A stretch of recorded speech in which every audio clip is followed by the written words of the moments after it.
আসসালামু আলাইকুম। আজ আমি আপনাদেরকে 2 ডিম দিয়ে 1 পাউন্ডের একটা পাইনাপেল আপসাইড ডাউন কেক করে দেখাবো। এই কেকটা খেতে অসম্ভব মজা, যেমন ফ্লেভার তেমনি টেস্ট। অবশ্যই কিন্তু বাসায় কেকটা ট্রাই করবেন। তাহলে চলুন এই পাইনাপেল আপসাইড ডাউন কেকটি সম্পূর্ণ ভিডিওটি দেখে নেওয়া যাক। এখানে আমি একটা পাত্রে হাফ কাপ পানি আর সাথে হচ্ছে 2 টেবিল চামচ চিনি দিয়ে দিলাম। আগেই একটা আনারসকে এভাবে স্লাইস করে কেটে নিয়েছিলাম, সেটা দিয়ে দিলাম। মোটামুটি পানিটা ফুটে উঠলে চুলাটা বন্ধ করে পাইনাপেলের স্লাইসগুলো নামিয়ে ফেলবো। এভাবে করে নিলে আনারসের মধ্যে যে টক ভাবটা থাকে সেটা আর বোঝা যাবে না, বরং কেকটা খাওয়ার সময় খেতে ভালো লাগবে। এবার ক্যারামেল বানানোর জন্য শুকনো একটা পাত্রে হাফ কাপ চিনি দিয়ে দিলাম। চুলার আঁচটা মিডিয়াম লোতে রেখেছি। চিনিটা পুরোপুরি গলে কাঙ্ক্ষিত একটা কালার আসলেই হবে, খুব বেশি একটা ডার্ক কালার আমি করব না। এ পর্যায়ে যে মোল্ডে কেক বেক করব সেই মোল্ডে ক্যারামেলটা ঢেলে দিলাম। আনারসের মাঝখানে যে শক্ত একটা অংশ থাকে ওইটা একটা নজলের সাহায্যে কেটে নিলাম। এবার ক্যারামেল দেওয়া মোল্ডের ভিতরে আনারসের স্লাইসগুলো দিয়ে দিলাম এবং কেকের টেস্ট এবং সৌন্দর্য বাড়ানোর জন্য ফাঁকা স্থানে কিছু চেরি ফল দিয়ে দিলাম। এতে করে কেকটা দেখতেও যেমন সুন্দর লাগবে, খেতেও খুবই মজা লাগবে। কেক বানানোর জন্য প্রথমেই শুকনো উপকরণগুলো চেলে নিতে হবে, সেটা আমরা সবাই জানি। এখানে দিয়ে দিলাম হচ্ছে 2/3 কাপ ময়দা,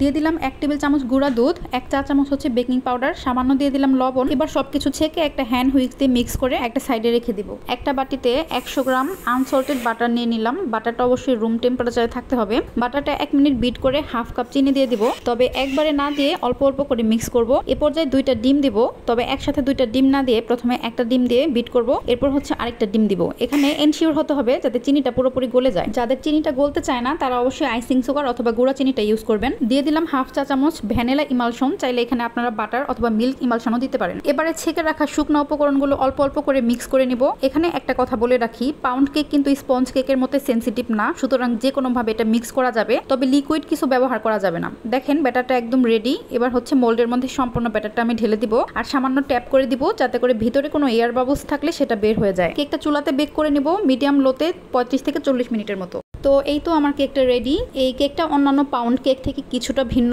খেতে কিন্তু খুবই চমৎকার। আমার আজকের এই ভিডিওটি আপনাদের কাছে কেমন লাগলো অবশ্যই জানাবেন। আজকে এ পর্যন্তই। সবাই অনেক অনেক ভালো থাকবেন। আল্লাহ হাফেজ।